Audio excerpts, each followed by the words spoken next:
It is an absolute pleasure to be talking to Moiz Lakhani today. Moiz, thank you so much for joining us. If you don't know who Moiz is, I want to clear my throat and make sure I get this right because there is a long list of accolades here. And we're going to start with just the athletic ones, all right? Second degree black belt in Jiu-Jitsu, black belt in kickboxing. You started in karate, then wrestling, then judo, then you became a national champion, and he is so much more than that. And I'm afraid of asking the wrong question because clearly he can beat me up. Moiz, thank you so much for joining us today. No problem. Thank you so much, Faisal, and it's an absolute pleasure to be here with you today. Okay, so let's start with your passion for martial arts because we don't see a lot of kids in our community delve deeply into that sport. Where did that love come from and why did it continue, well, till now? Yeah, absolutely. So my journey with martial arts began when I was about 5 years old. Originally, I started in karate and then I transitioned to wrestling, judo, jiu-jitsu, kickboxing, sort of encompassing all of that MMA component. And then I started competing nationally in the sport of judo and wrestling. I have provincial accolades in wrestling and judo, national kickboxing champion as well. And then I started competing internationally in the sport of jiu-jitsu, and that was an incredible experience for me, attaining gold at the World Jiu-Jitsu Championships and competing at the Kids World Jiu-Jitsu Championships as well. And that was going really well and having a blast sort of competing at a very, very high level. So it's one thing to be really good at it. I've seen some of the videos. You're really good at it as well. How much of a release do you get from just being in the zone there? What kind of focus do you have when you're just doing your thing?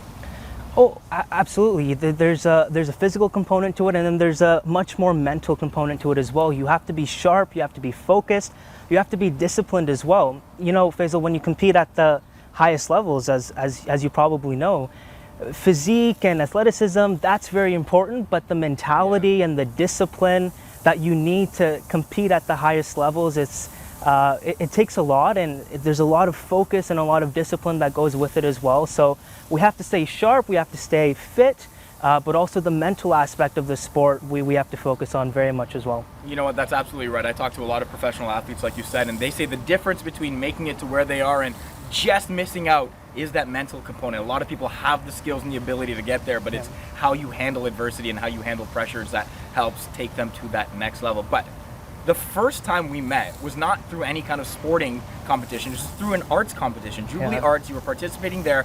What were you doing there? Tell the people what you were doing there. Yeah, absolutely. So I was selected to be part of the Jubilee National Arts for the vocals and the instrumental category.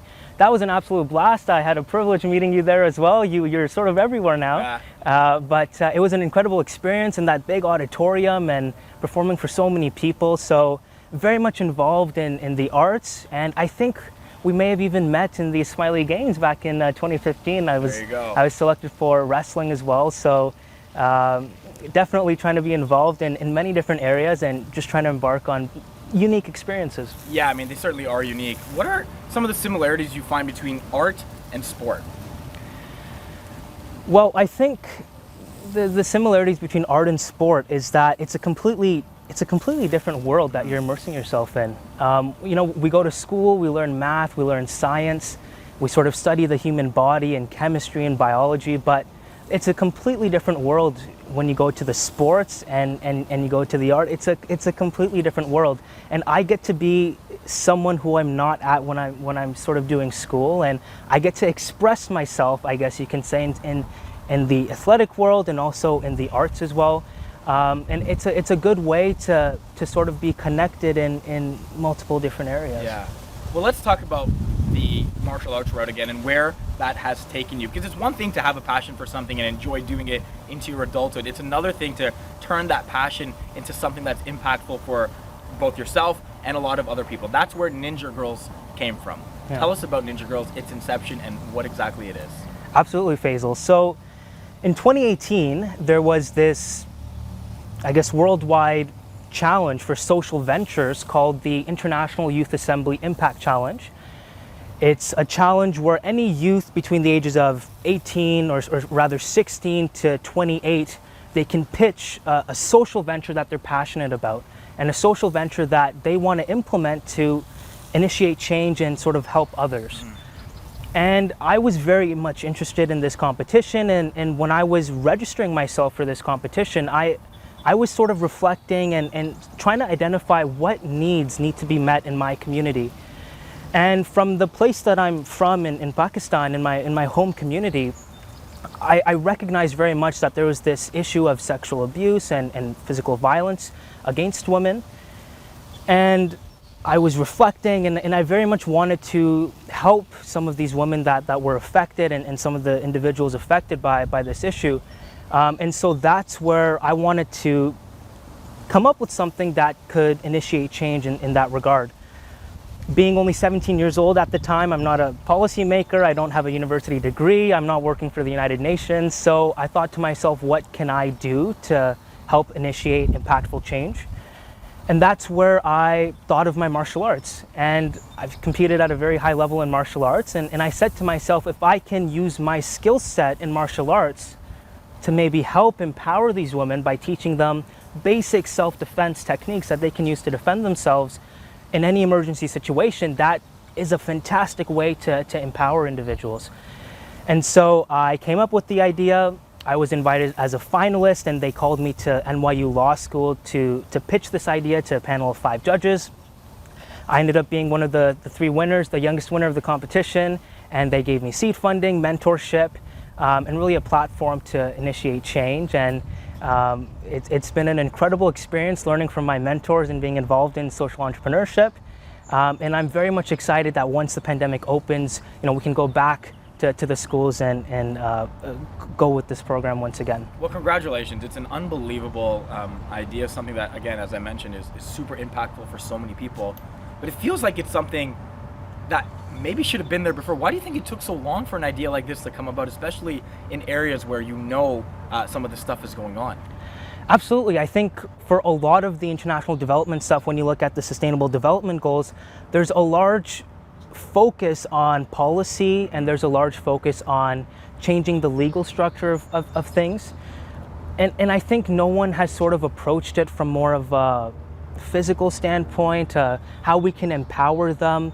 And I think we have to step outside perhaps our comfort zone and come up with these unique solutions, as opposed to just going sort of that formal policy route and making a few changes to the judicial structure. So perhaps that's why we haven't seen something like this. Well, it's happening now, and it's amazing. What do you see so far in terms of change? What have you seen so far in the couple of years you've been working on this? Absolutely. I think it's been very, very impactful to empower individuals and enable them to sort of feel confident when they're learning the self-defense techniques. We're talking about the Smiley show, and I really do have to acknowledge, I guess, some of the work that I've been doing with the Aga Khan Youth and Sports Board, for instance. Last summer during the pandemic, we took a bit of a different focus, and I had individuals in the Aga Khan Youth and Sports Board for Ontario and Canada approach me and say, a lot of our kids and youth, they're not getting physical exercise during the pandemic. So can we incorporate this program to help them feel more fit and encourage them and sort of introduce them to martial arts? And we did this. We did an online version of this program, which I was very much, I wasn't sure how it was going to go initially, but it was tremendous. There was over 150 different participants joining. I saw the video. They were all in. You were all in. They were all in. They were stretching their little muscles off there. Yeah, it was fantastic to see. It was absolutely fantastic. And while we're talking on the institutions, I know that the Aga Khan Development Network, His Highness, he has the academies in Pakistan and in parts of Africa.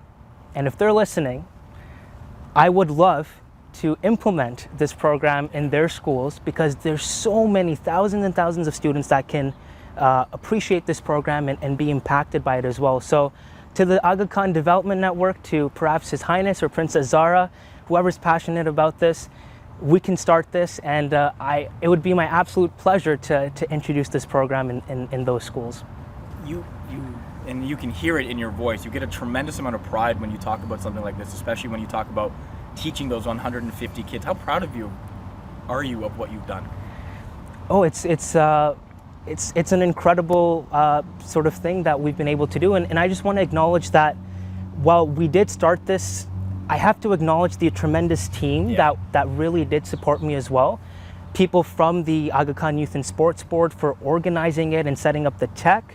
to my mentors in the social entrepreneurship side of it. I really have to say, while this was sort of my idea, it was the tremendous team that helped me initiate this. And I know going forward, if we have to sort of scale up to some of the more bigger projects, it's going to be the team that's gonna support me. So as much as I'm very happy with the success, I really have to acknowledge the entire team and the mentorship that I've received to help me in this area. That's tremendous. We know this initiative is geared towards helping young girls and women feel protected, but there's a role men play in this as well, right? What is that? Absolutely. So for men, number one, when I was actually talking to my mentor about this, she brought up a really good point, which was that women are not the only one that are affected by this issue. Men are affected as well. And it's all about equipping you with the skills to make you feel confident and get the help that you need. You know, we're not trying to teach someone to be a second-degree black belt in Jiu-Jitsu. We're just trying to teach them to be confident so that they can get the help they need and that they can identify when they need to get that help. And I think the role of men and women, number one, to feel confident of their own abilities, but also to recognize what is right and what is wrong. And I think both men and women play an equal role in that. So what do you think the biggest challenge has been so far in trying to implement this or trying to get people to understand what it is you're doing? Absolutely. I think right now the biggest challenge with the pandemic has been, you know, the initial idea was we're going to do this in the schools and it's going to be an after-school program or it's going to be incorporated into the physical education system. But with the pandemic and everything sort of gearing online, it's been a challenge. Well, how do we do that? Martial arts is something that you want to teach in person, self-defense especially, because a lot of things you want to avoid injury if possible. So I think the biggest challenge has been transitioning online and seeing how we can incorporate that online. And we're working well towards that. And I'm very much hopeful that once the pandemic ends, we can go back to sort of that in-person programming. Pretty tired of leading exercise classes on Zoom, aren't you? Yeah, absolutely. I really want to get down in person and do something face-to-face for sure. There's something a little bit more intimate about being in and around the subjects that you want to help and making sure you're there for them in that way. I want to shift gears a little bit because you mentioned that you were 17, 18 years old when this idea came about and the execution came about. And we're seeing more young people like that take ownership of their intellect, take ownership of their intelligence these days. What do you say about this generation of social entrepreneurs that are so determined to not just talk about change, but make it as well?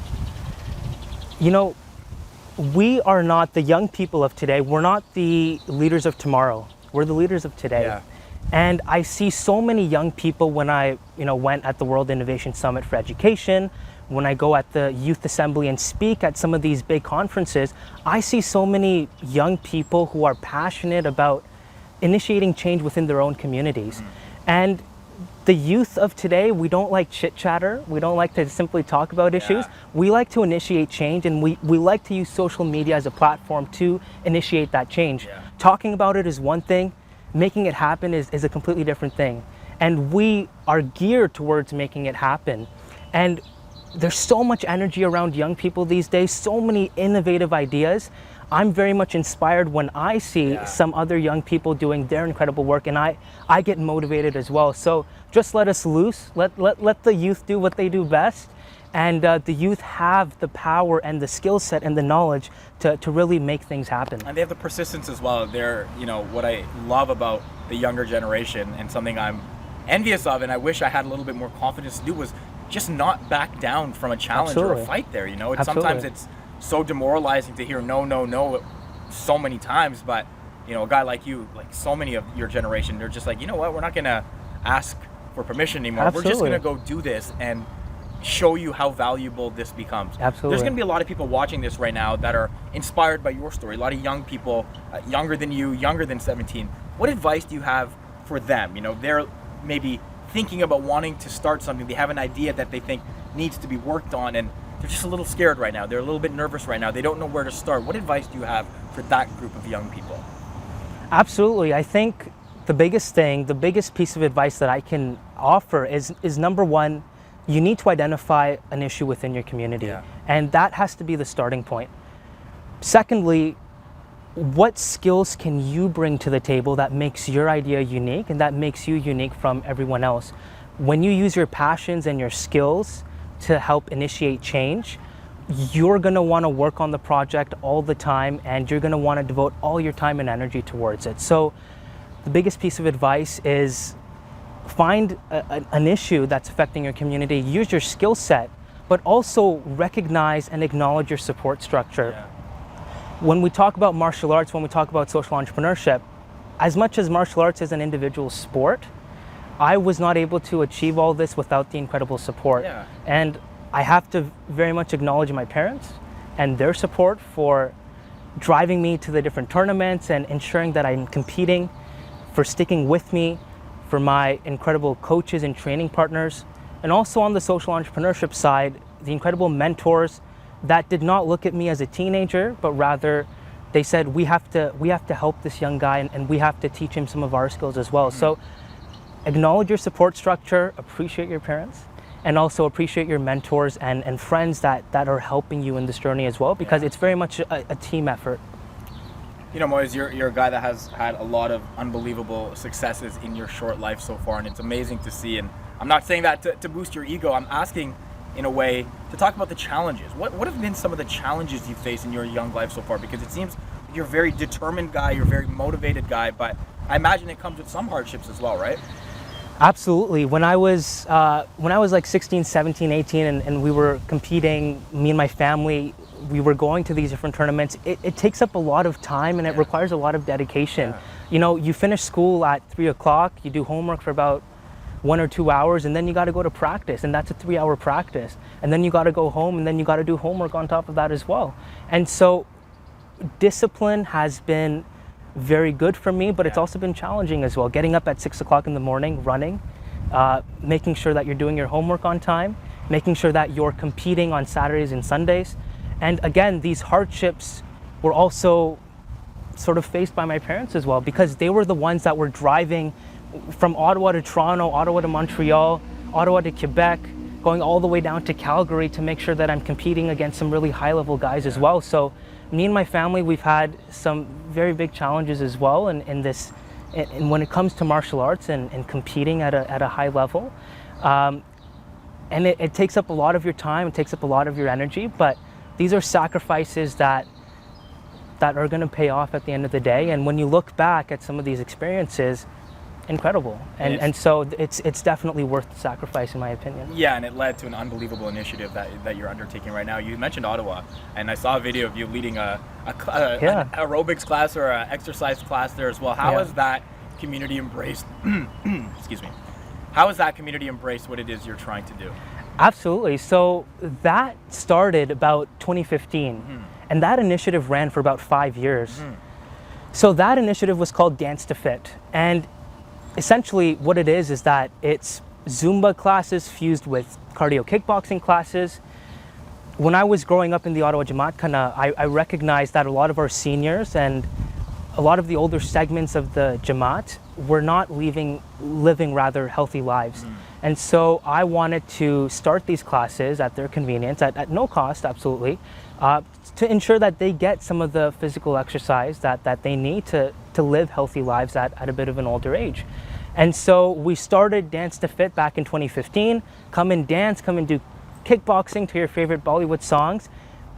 Loved and appreciated and embraced by many members of the Ottawa Jamaat, and it was so much appreciated and loved that it continued for about 5 years. Every Saturday and Sunday, we even got younger segments, the youth coming out and participating as well. So Dance to Fit has been a tremendous success, and I definitely think many Jamaat Khanas can benefit from a similar initiative as well. Yeah, well, maybe just a message to the Jamaat about the importance of exercise and staying healthy in general, because again, you're someone that not only lives it, but you try to teach it as well. It's been tough for a lot of people over the last 15 months, myself included, to find ways to stay consistently active. What are some little things that you've done to help yourself, both physically and mentally? Absolutely. So I think the number one thing is consistency. Okay. You have to exercise every day, even if it means 10 minutes, 15 minutes, 20 minutes. Yeah, okay, yeah. But you have to do it. Yeah. You have to stay consistent at it. And if there's the excuse, well, I don't have the time, my body doesn't have the energy, I respectfully disagree. Your body is a machine. The human body, as someone who studied the human body, it's an absolute machine. There's so many intricate processes that go on in the human body. You have the energy to get up and do a walk for about 5 or 10 minutes every day. And I'm not asking you to do 100 push-ups, 100 squats. No, you just have to be consistent. If that means going for a 5-minute walk, 10-minute walk, just doing something, right? Just doing something. Right? Yeah. Absolutely. We have to get out and do something. If it's yoga, stretching, just walking, but you have to do something. And you got to start slow and then gradually build yourself up. So what's next, Moiz? What's next for Moiz here? Because there's so much that you've done in the past. There's so much you're working on right now for the future. What is the next thing that you want to accomplish? Well, the next thing that I'd like to accomplish is once the pandemic opens, working with the development network, possibly on Ninja Girls. Also, as someone who's studying in the health science program at McMaster University, I'm very much interested in healthcare and health policy and my passion for international development as well. I'd like to, in the future, perhaps fuse that and see if there's any opportunity to help others in healthcare on an international level, in a clinical setting, in research perhaps as well. I'm currently working as a research assistant in the Department of Medicine at McMaster University. So what's next is fusing that passion for health and international development and trying to use that knowledge and skill set to help improve the lives of others. I should say, the day before this interview, Moiz had a massive exam that he undertook as well, so we appreciate him being here. Do you sleep? Yeah, absolutely. Sleep is very important. Okay, but when? How? Because you're so busy with all these things. When do you manage to find time for yourself? Yeah, so as an athlete, you have to sleep. Of course. And that's what our coaches tell us, is that you have to get that recovery and you have to sleep. Your body will not go to the next level. You will not be able to peak if you don't get proper rest. So try my best to get 7 hours, 7.5 if I can, mostly 7 hours of sleep, but I have to get that sleep. I think the biggest thing, again, is discipline for me, is waking up on time, sleeping on time, and just sticking to a strict schedule. Yeah, that's wonderful. Moiz, listen, it has been a tremendous pleasure to be able to speak to you today. So many unbelievable things this young man is doing. It's a tremendous sense of pride in our community as well. So congratulations on all your success. Congratulations on all the future success as well. And thank you so much for taking some time today. No, thank you very much, Faisal. And I'd like to thank you for interviewing a guy like myself, such a big interviewer yourself.